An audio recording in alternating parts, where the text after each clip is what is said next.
Good morning. This is Rebecca Lee, and this is the Friday morning crew again, except we're without Sandra, who we hope will remember and show up.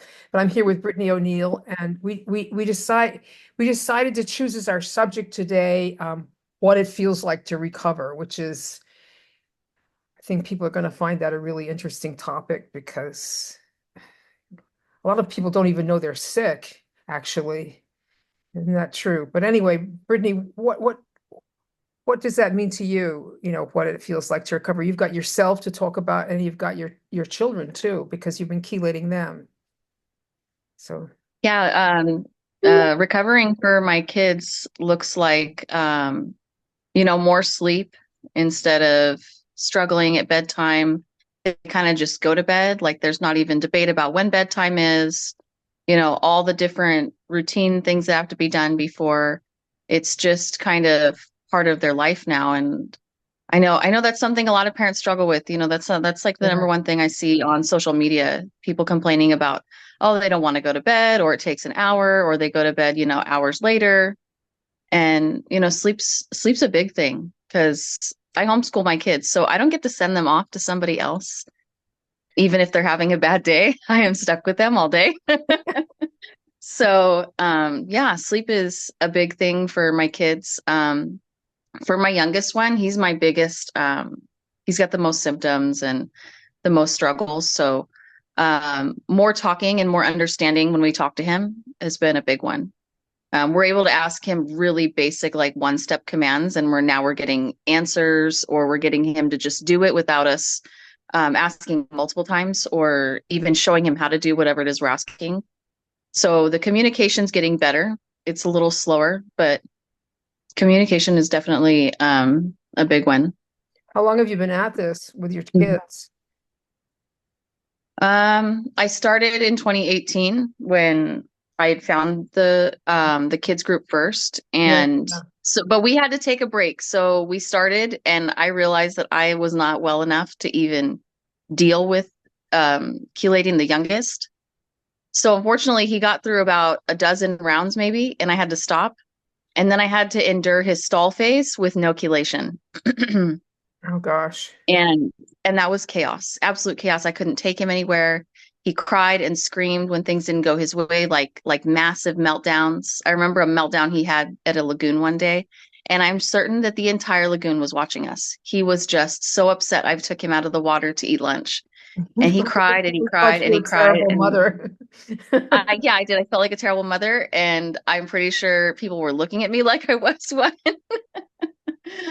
But now I can take him to the same place, and he gets out of the water when I call his name, and he'll come out and eat. And when I tell him it's time to leave, he, gathers up his belongings and we go. So, I mean, people look at recovery and this, they're looking for certain gains that, Yes. that their child doesn't have.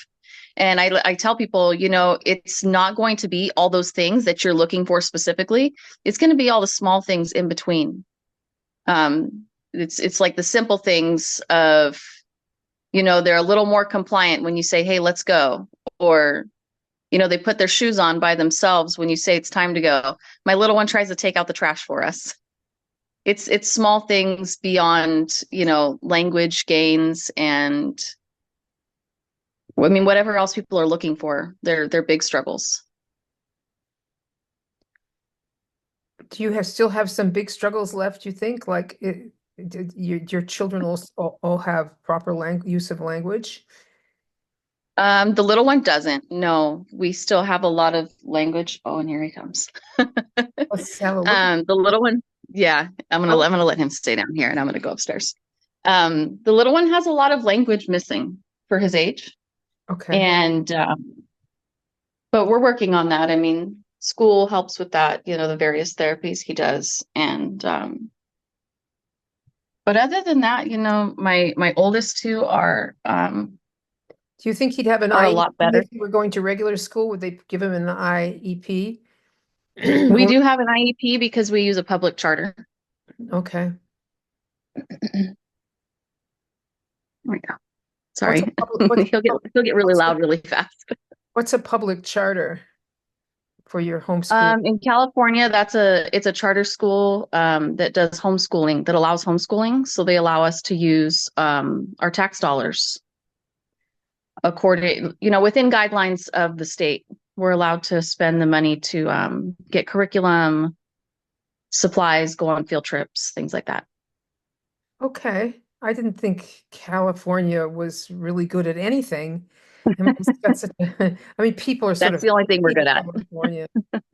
Yeah, I was Mm. just talking to um Georgia. Oh, here's Sandra. I was talking to Georgia in Australia, and a friend of hers who was like uh Aboriginal, has her child has autism, and she can't she can't get any government benefit. She'll lose all her government benefits if she doesn't follow the whole jab schedule. Yeah. Yeah, we have really strict schedule for that here, but we still have flexibility. If you homeschool your kid, you don't have to. So I'm Hey, holding on tight to that. They're really after it. So yeah, yeah. Well, I think things are starting to shift now. I really do. It's starting to come into the I public. hope so. I Yeah, hope so. so too. I don't think people realize, what a big issue it is. Hey, but Sandra, hi Sandra. I woke you up, did I? I got you going. There you are. No, no, no. It's my You- my laptop was like on 1%. I'm like, am I going to be able to add the mic and go online and, plug it in to charge it? And then I'm like, ah. So I'm Okay. like, yep, it'll work. Fingers crossed. This holds out. So I was talking to Brittany about what it feels like to recover. And she was telling me about particularly her youngest child, and the main thing that she was talking about was he sleeps. He goes to sleep at night because she homeschools, so that's so important. So you chelating And this is yourself, what it feels like. and you have your kids Hmm. too. What would you say recovering feels like? Oh, my internet's blocked up again. Damn. It feels like this is a prime example. In the past, I would have stressed out about, I am late. Do you have a lag? Yeah, I think she has a lag. Yeah. Okay. I heard you laggy. Let me see if I can cut my view and if that helps any. Is this any better at all? Does it help to Oh, I can hear Getting you. yeah. okay. Yeah. Does Rebecca have the lag? Yeah. I have a lot of things open. Let me go and close all these things. It helps a little bit with bandwidth. Closing a lot of tabs. What I want to say about what it feels like to recover is that the everyday occurrences, something like this, like some hiccups, no longer send me in this spiral of catastrophizing of, oh my gosh, if I'm not right on time, what will this be like? And blah, blah, blah. It's like, it's a thing that happens. I'm like, I'm still here. Yes, I'm late. But I'm still here. So, and Is I no longer stress myself out about it or, you having a lag. I'm like, okay, we've talked about what is our next topic going to be. I kind of knew what you're saying. I'm like, I can answer. What does it feel like?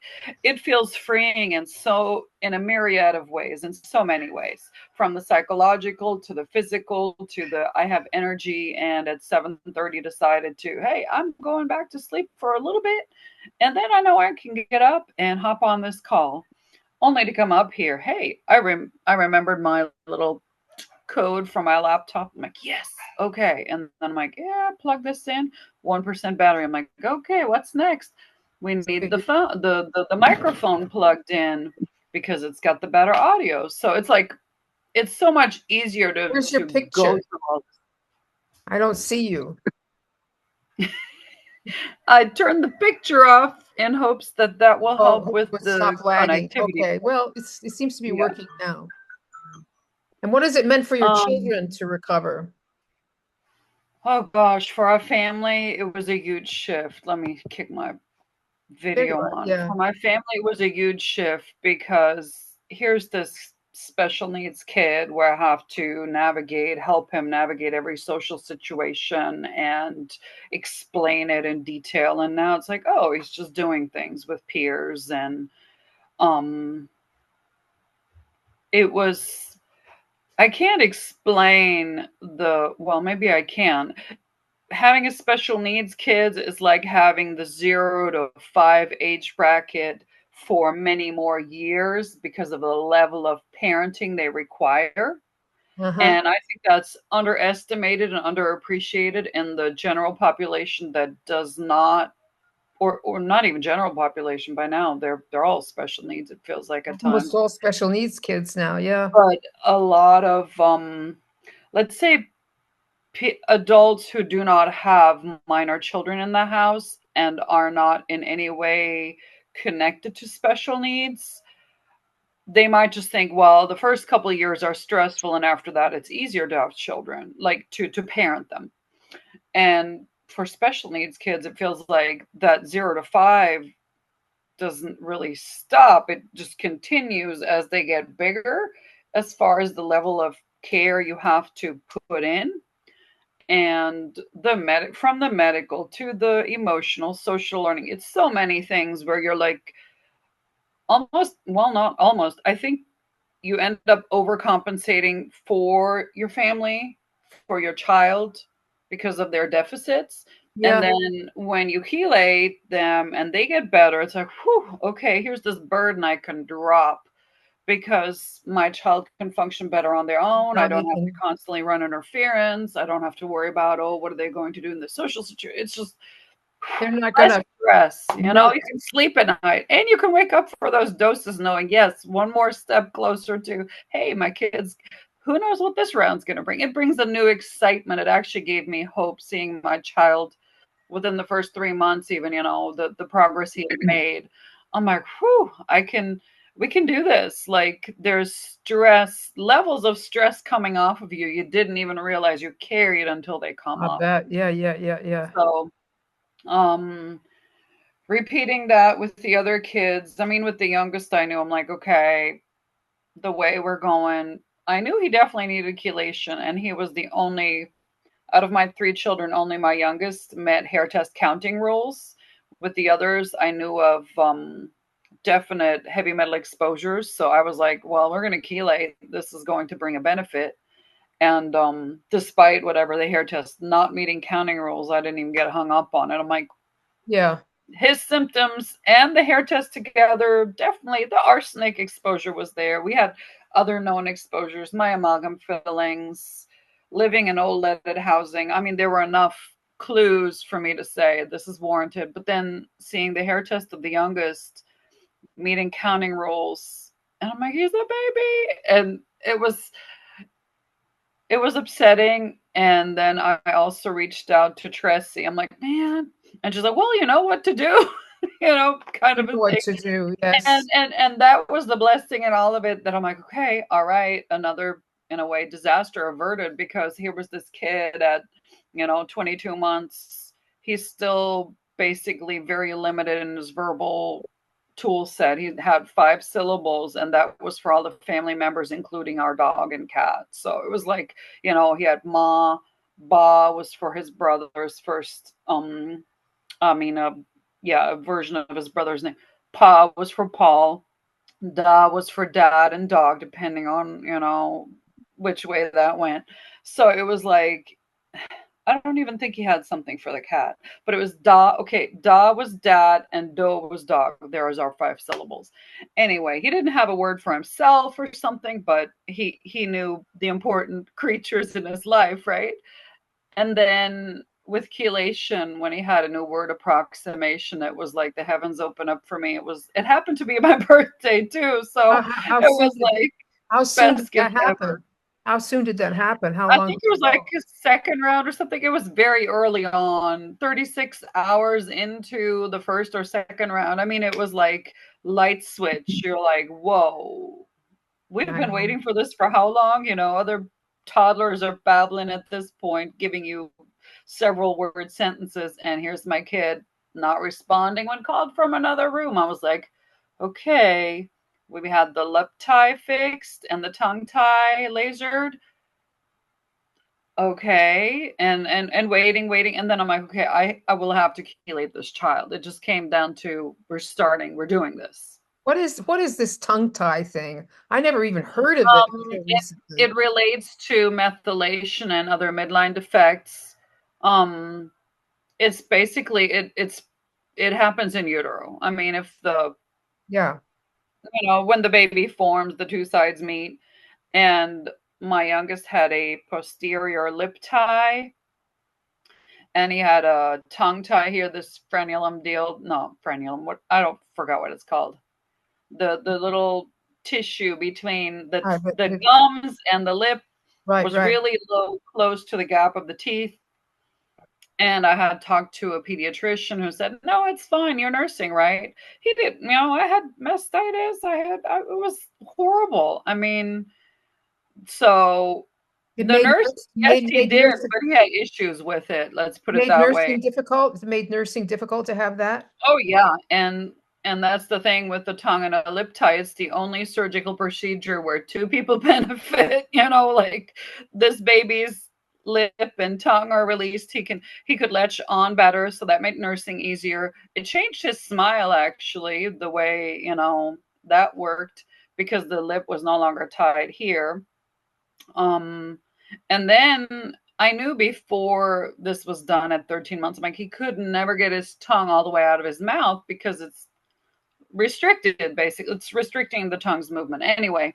And I'm like, my middle one, he was sticking out his tongue at, a couple months old. We were playing games and we'd stick our tongue out and he'd stick his tongue out. So I'm like, this is different. So we got the tongue tie fixed. That did not bring on speech. I'm like, we will have to chelate. And then I was dawdling and kind of procrastinating, not progressing, but yeah, when I started and said we're doing this, it happened. And because I think part of my concern was with him having like feeding issues, like pieces of meat, he would just spit back out like dry protein and chew it, and then spit it out. I'm like, okay, you have some feeding issues going on here. How am I going to get all the supplements in you reliably? So I struggled a bit to get started, but once we had started, I compounded ALA with inositol, which tastes very sweet. So he would have this positive association with dose time, and it was like a little bird eye. And I opened the capsule and I sprinkled it in there.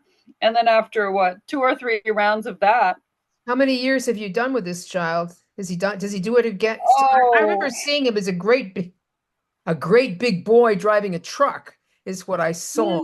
that's the oldest. That's the oldest. Okay. Um, my youngest, I want to say we did about 2 years of solid chelation. You right? ALA and then a monthly DMSA round because that's the schedule I had the other two on. I'm like, okay, you're getting the same procedure here, everybody the same, so we're not mixing up doses and all of this. And then I'm like, maybe I stopped too early because he's still the most easily thrown off and whatever when a situation doesn't go the way he expected. So I keep like going, okay, I want to restart. And there's a bit of delay still where I'm like, okay, I think you'll be fine when I say, hey, we're going to do this. This is what you do.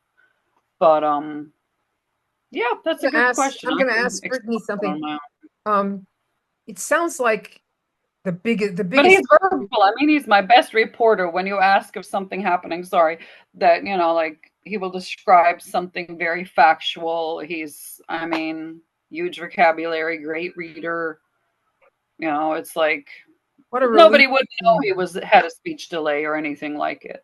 I wish this information would reach a lot of parents out there because it's almost all the kids now, isn't it? It's just so common. Everybody's got I think COVID added a layer of delay as far as speech delays goes, and scholastic, the socio-emotional environment kids were in, the stress of being locked down. I mean, that's a whole new level of that's another risk factor, I guess, for speech delays, really, is what I would call it. If the heavy metals weren't bad enough, let's add on more. And it's just like, whoa, this is It hard. brought the bugs out of the woodwork. But I was going to ask Brittany about, seems like almost everything you described is adrenal issues. Like that's not sleeping at night and melting down. How did you, what role did adrenal cortex play for you? I wish a lot of people understood it, like you hear, you see a child melting down in the supermarket. You want to say, hey, mom, have you tried this stuff? You have no idea. ACE is a big factor in this, not enough, and it turns chaos real quick. I don't have any issues with too much, but not enough. Kids that don't have enough ACE or adaptogens or whatever we're using, it literally makes the difference. Like if I know we're going somewhere that could be a little more stressful than usual for him, we definitely take a little extra and we bring, extra with us, because it's like, it's really, like not fragile, but like it's really sensitive to the environment. Their adrenals are. And a day at home is not as stressful as going on a field trip.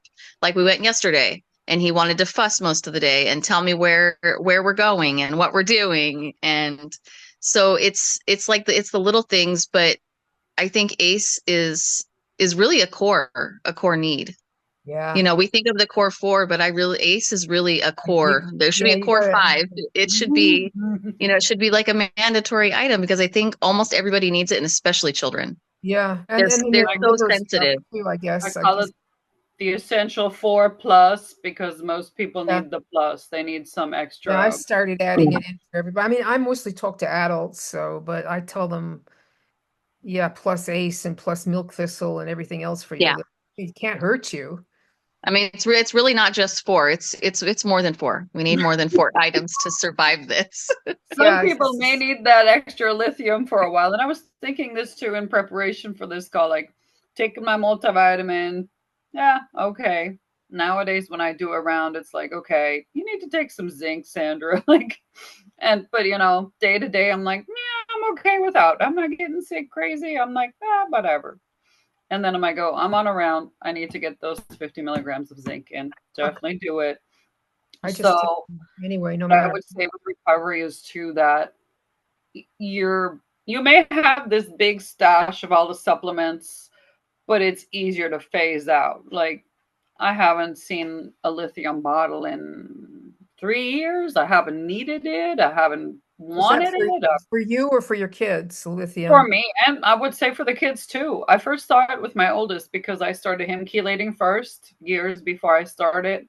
So it's like the need for all of these supports does go away with continued healing. That's what I've seen. For anybody's listening, Sandra's talking about lithium orotate, which is an over-the-counter supplement. And 5 milligrams does you a world of good if you're in. Yeah, it's for kids who have anger issues, really, isn't it? It's an overreacting in an angry way to something that doesn't warrant it. It's the overreaction part. You can be upset about something and you can go, kind of like fight or flight or something, anxious or angry. And lithium helps with the tendency of mercury toxic people to just go very angry. I mean, just or lead more than the trigger warrants, like a little inconvenience. It's kind of the proverbial molehill into a mountain kind of a thing. So yeah, it helps balance things out. This is not kind of the grams kind of dose people get with bipolar. This is a teeny tiny amount. And in a lot of hair tests, we actually see it in the we always see low far left, super low, or even in the red, where the body's already used up so much, can't compensate. And yeah, no wonder you're a little bit more irritable than the average bear. Mhm. It does help. It works that day. It works very fast in my experience. Same thing with ACE. I mean, there's more of a shortage of that in people Yeah, than people that works realize, I think. They think it's, immediately. oh, I don't have energy, or I need sugar, or I need caffeine. People are coping in so many ways, and then it's like, it's your adrenals. They make you anxious, they make you OCD, they make it hard to cope with the everyday stuff and maybe a change in routine. So yeah. And it's mostly, people get really confused about that. I did a video on it about what, what cortisol is. People get confused and think cortisol is bad, but in our case, we don't have enough of it, or Too it's little. It's a wrong time. Goldilocks situation. Too little is bad because your immune system isn't well regulated and you have zilch stress tolerance. And stress can be anything from going outside on a hot day, going outside on a really cold day, having Going something unexpected outside. happen. Exactly. I mean, everything, literally everything feels stressful when you're mercury toxic, your adrenals are beat up, and you just don't know how to cope. I just I felt like for a long time the years felt traumatizing. Every day there was something that, set off my fight or flight And thing. then My and that sort of sets in the depression too, because like I was reading about depression, it's a way for it's your body telling you burnout. draw, and you can't do anything because you're too Right. depressed, and you Your shouldn't body is probably trying to shouldn't make be you doing anything convert it. anyway. Yeah, Yeah. yeah, yeah. Your body wants you to conserve energy. And I also think it feels like Yes. burnout because if you're a parent in this situation, you still have to function to a level of doing things, even though you don't feel like doing it. And it's this burnout type of thing. And then you still can't sleep at night because you're wired and tired. And it's just, yeah, it's an ugly cycle. I feel so sorry for parents. I see, I got a telephone call from a nurse when I was in Jamaica. I was supposed to talk to some of these nurses about they're starting to get a lot of autistic kids down there. And she was in the doctor's office, and you heard a child having a meltdown in the background, like screaming and yelling. And she said, like, we This is need your your end. help. And I thought, oh boy, I could really help her a lot, just chug down there with a bottle of adrenal cortex. But yeah. It feels like a band-aid thing. I mean, the adrenal cortex is an important part, but when Yeah. you see it working, it kind of validates of why people need chelation. Yeah, and it If this helps you adrenal get support through this. helps, It's a long process. It helps you get right, through. exactly. Yeah, yeah. Exactly. It doesn't cure your kids. It's like people think that, Yeah, that's the oh, problem. my kids are cured now because they don't eat gluten anymore. Well, no, It's they're just a not. workaround. They're not cured. They're just not eating. You've just handled a few symptoms. That's all. You handle the DPP4 deficiency by avoiding gluten, which necessitates the DPP4 to break it up.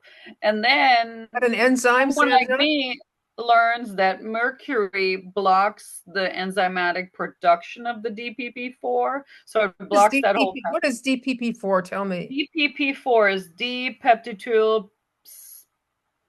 Oh gosh, I'm bungling it. I'm not even Whatever. going. Never mind. It's an enzyme that breaks down gluten and casein. So when somebody Okay. sees the benefit from It does switching their both of those diet, things?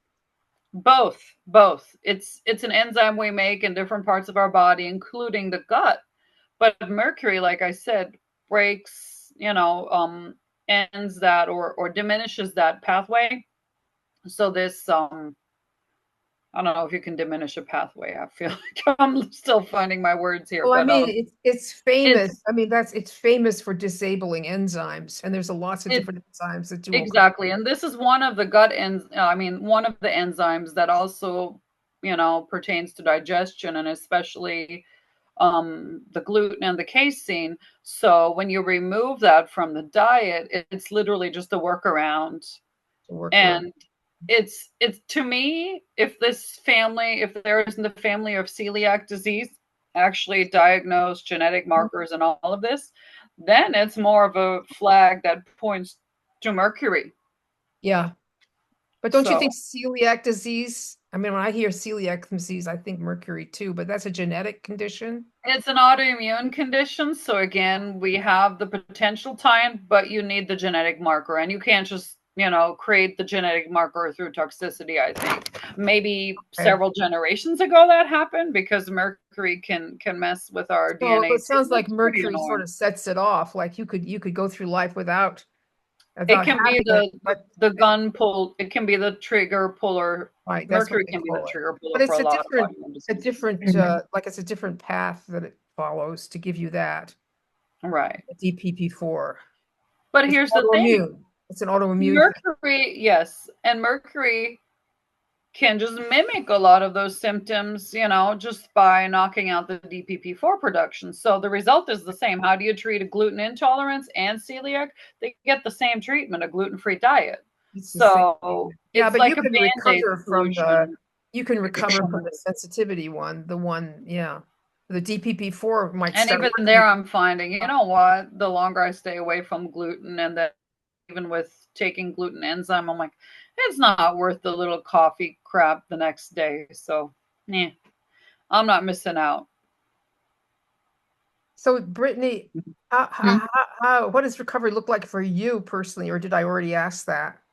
I think it was No, I Sandra. think we talked about kids only. That's why. Yeah, talk about yourself. Tell me, Um, because you said you were so for sick you couldn't even deal with your kids, and now you I apparently was can. Yeah. I didn't where I am now and looking back, I feel like I was just like a not present in my being at all. I don't even actually I don't really remember what it feels like because I've been, healed enough to not remember what that feels like, but from Yeah. what I recall, it's like floating in your being and not even being there. It's like a body, but there's nobody inside. Well, No, you the think lights are that's on, no one's home. you think And that's people Personalization, call but yeah. say derealization. You think that's the expression for it? Derealize. yeah, yeah. I talk And about that a lot. just being like foggy and lost and like what your problem is. I recall explaining to my husband because he didn't understand and I don't know that he does now, but I'm like trapped behind a glass. There's like the real person is trapped behind a glass, like a soundproof glass, and they're trying to get out and they can't find a way out. And chelation is, slowly chipping away at the glass, and the real person on the inside is slowly getting through to cut to, take back over this whatever this fake, not you being that Mercury is, that Mercury causes us to be. Mm-hmm. So Mm. it's more for me, a lot of it was like, emotional and mental, and I'm learning now it's physical as I've gone through chelation past the dump. I've been going through like digestive issues and I've had to go, one at a time trying to figure out what it is. I've offed gluten and dairy and I'm working on lectins now. I thought for a while it was a histamine issue and it probably is. Um, but I can see that healing is happening even though I'm still struggling in things because I feel like as new things come up, that's where chelation is working in that area of the body. Like it's just haywire there and it's trying to, sort it out and heal it. So I'm having to go through the motions of the struggle as the body heals through it. It's like a reverse thing to me as well. You have this revisiting of old symptoms as the stuff is cleared out of certain tissues. Yeah. Oh. Yeah. With an overarching improvement. If in the moment might be sucky, but if you're looking back and forward, you're like, this is just part of the Yeah, process. the general tendency Yeah. is up, even though there's a roller coaster effect, you have to go up. And I also feel like stuff like this is easier to deal with at this new level of health from chelation versus starting when we're starting. It's really a walk of faith kind of a thing of just taking all these things like, Yes. how is this going to help me, like, and then it's like, oh, okay, I'm no longer flustered by this, I'm no longer feeling totally behind the glass, the pain is getting thinner, there's a little hole I can reach through, so yeah. I always describe it as though I felt that whenever I was on the road, I was going to rear end people. in my car. Yeah. The anxiety is unreal. The stuff we catastrophize. I mean, this Oh my Mercury goodness. is just, it's just No, I nonstop, had it feels anxiety like, so it was ADHD so is it's so far in mild. the I mean, past that I Mercury adds forgot this about it. layer of anxiety. Yeah. Like I just don't get anxious like that anymore. It was just constant anxiety. Like an anxiety is like a free floating thing, and then it has to attach Like itself. neurotic type stuff. Has to I mean, attach yeah. itself to something. So you find something to be anxious about. Yeah. That's how it works. Family and health make a good target, just saying. I mean, it was usually money. It was a big thing. Yeah, but now And that's adrenals too. I mean, when we're looking at, other medical modalities, chakras, was the a adrenals are connected to your financial flow and connectedness to that. So yeah. it was an epiphany when Andy told me that anxiety was your adrenals. I mean, what? Why didn't you say that at the beginning? He's just Needs to it be a was sort of like disclaimer at the front of he everything. he just assumed that everybody knew that. Right. Yeah, Genius level he was. yeah, yeah. I'll find one thing that I find is pretty interesting with me. Well, I can say that, I was starting to get dementia. I mean, I'm 76, so, I was starting to get dementia like in my, like late 50s. It's my daughter who told Wow. me that. She said that she thought I was getting early onset dementia and that she and her husband were scared to have me babysit. So that's, you're not aware of it yourself that much, but yeah. And And if you are, it's just frustrating if you can't do anything about it. I mean, can't do anything about it. It's just shit happens. Yeah. All right. And another thing that I noticed, like, like I think I've been toxic my entire life because I was always kind of Asperger's and like an outside. I thought it was because of the life we led because we used to change countries every 2 or 3 years, like military people. And I thought that the reason I was such an outsider, like in every place I went was because of that.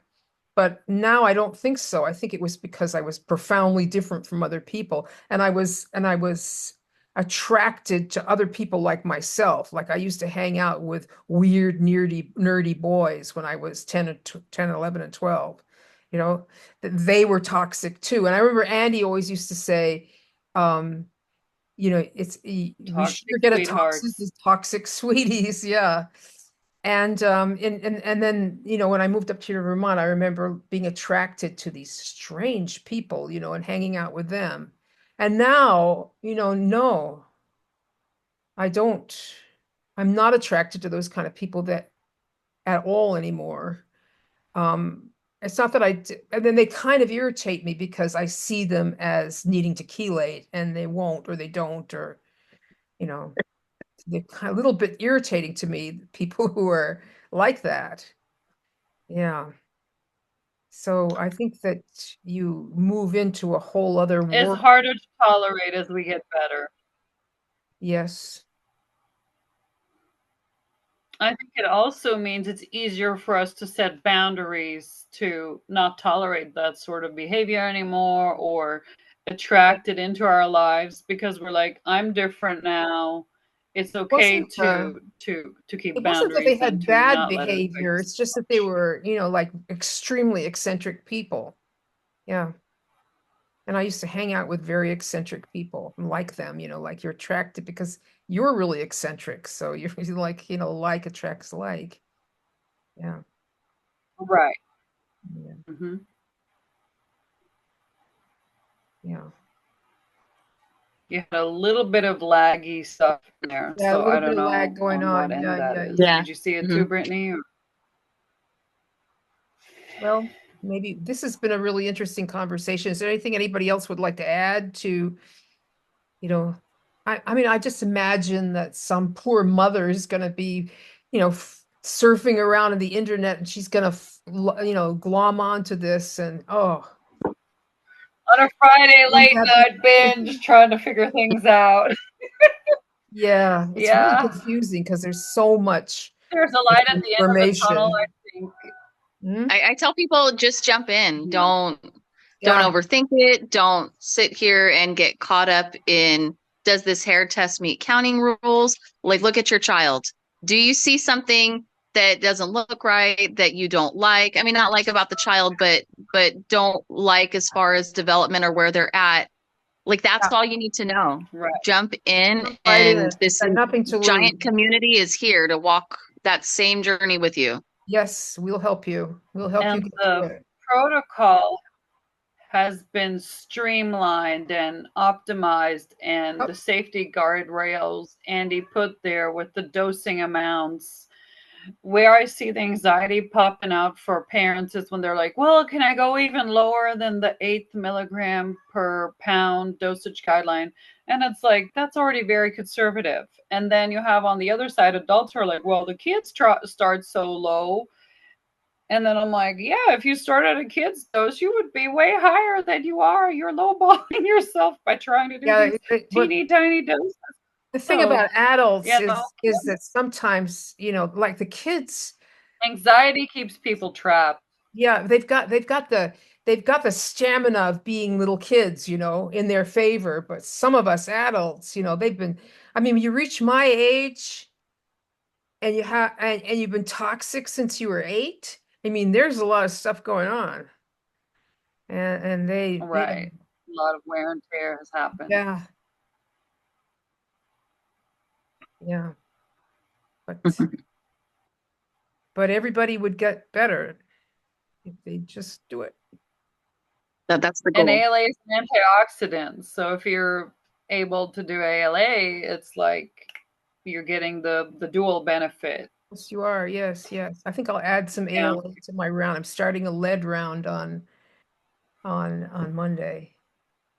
And yeah, I made that mistake of not doing lead at the same time because, I don't think Andy had lead. So he didn't. He had very classic, the mercury fillings. But then again, his age alone, he might have been exposed as a kid, though. He might have. I Based guess on his age alone. I mean, like he didn't emphasize it to me. And when I look back at my old hair test, it had lead into the yellow bar, And I mean, in amalgam illness, it is brought up that they're synergistic. Oh yeah, that's explained. Yes, the information is there. I think the bigger need was really the mercury. I mean, the flood of children, and now we know that. Well, we knew before maybe, but now there are actually studies out.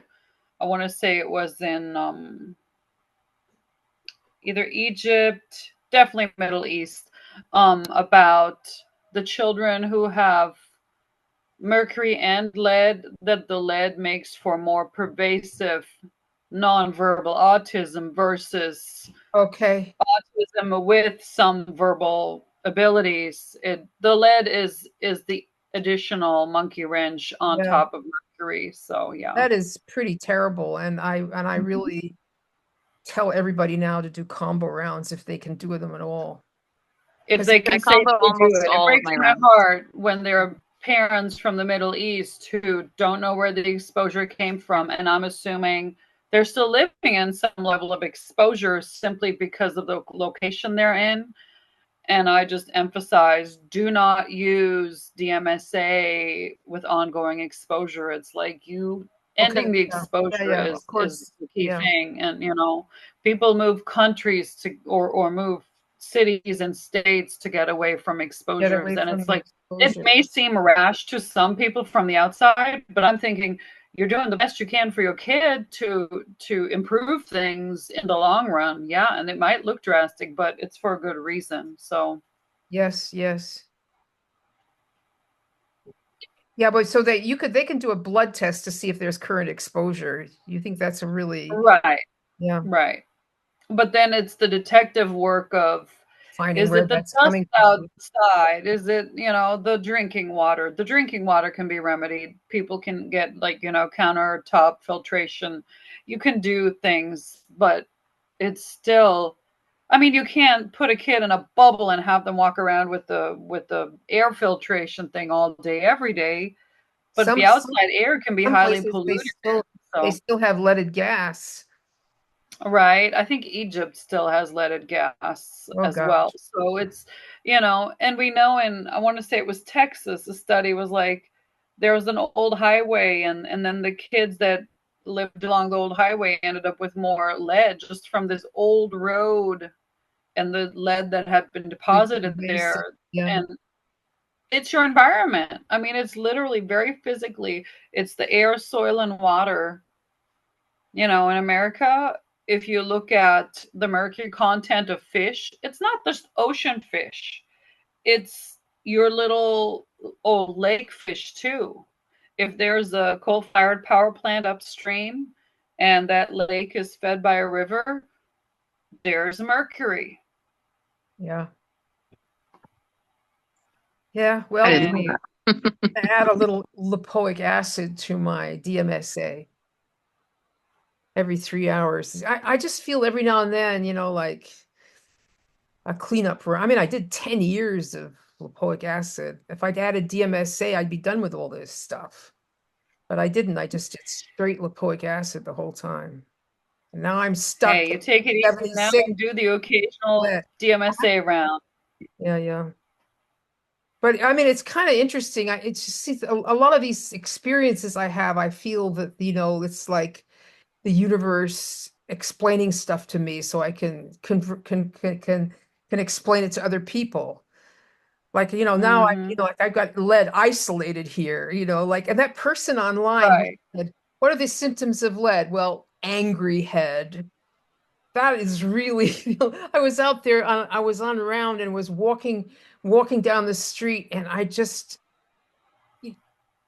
had angry head, like I was thinking all these, ruminating and all the injustices that I'd put up with, and I was angry at this person. I thought, hey, wait a second, you've got angry head. That's a lead symptom. Better do something about it. You know what to Yeah, do yeah, about it. do Now another do it. round. Yep. And I got a gout attack. A gout? What? Out of nowhere? Big red flag. Big red flag waving at you. Yes. When Robert said, that sounds like gout. Yeah. Well, okay. Yeah. And I got it. I made myself liver pate. And I got a gout attack from eating liver pate, chicken liver pate. Oh man, the grease, the arachidonic acid pushed you over. Yeah. It pushed me over into gout. Yeah. Well, Yeah. okay. I think I'll wind this up. Anybody have anything profound to say? Think of those poor moms out there. One of them may wind up listening to this, and tell them I something. don't I have empathy for them because I've been there. I don't feel sympathy. I just want to tell them there's something you can do about it. Don't stay stuck in, I don't know what to do with my kids. Like there is a path forward and there is a light at the end of the tunnel. And for those already chelating, the light at the end of the tunnel is your supplement collection. You can use up a bottle and not replace it, so you'll get back counter space or cupboard space or wherever you keep your supplements. At least you'll get counter space back. Chelate and get Yeah, your. like there is. I mean, it's funny. It sounds so silly, but there are noticeable things over time when you do pay attention. Like, oh yeah, I no longer need this supplement. Like, okay, I'm fine without. I'm not gonna question it. And there's no more of the anxiety. What if it comes back? It's like, no, I don't need it. Period. It's just facts. Like, yeah, okay, moving on. What about you, Yeah, Britt? this isn't Band-Aids, right? So there's no reason for it to come back. We're Exactly. not keeping it at bay. We're getting rid of it entirely. Yeah. Yeah, I mean, I feel like we have the supplements and we have this perfectly written or imperfectly perfectly written protocol, but it's the community is a big factor in being able to do this. A lot of people are doing it on their own. We see a lot of parents that say, no one else believes me, doctor doesn't, agree or understand, and a lot of people are going at this alone, entirely alone. So I feel like we have the supplements and we have this protocol written, but a third factor is really the community Yeah. that walks us through our moments, the hard moments when someone's frantic in their post trying to figure out, why this thing keeps happening or what supplemental stop this or that. Like I feel like the people involved are really important There's to a the hive success of mind this. thing going on. We can tap into and learn from Yeah. others to There's a big navigate through. community of people that can help you, and they do it for free. So you can Having check healed people around the newer people is big. Yeah. It makes it easier not to get upset or for me anyway, to get that adrenal jolt with frantic people just reading it used to like set me off too. And I'm like, okay, just matter of fact answer. And I don't know if they think it's rude. It's just a matter of fact, trying to reassure Yes, and yes. validate. Yes, this is hard right now, but you It's take not steps A, a B, C, and mysterious, it's not a mysterious thing caused by, having been through it, you know, right? like everybody else has been through it, and we can reassure you. Yes. Yeah. All Yeah. right then. Thank you very much. And I'll stop this.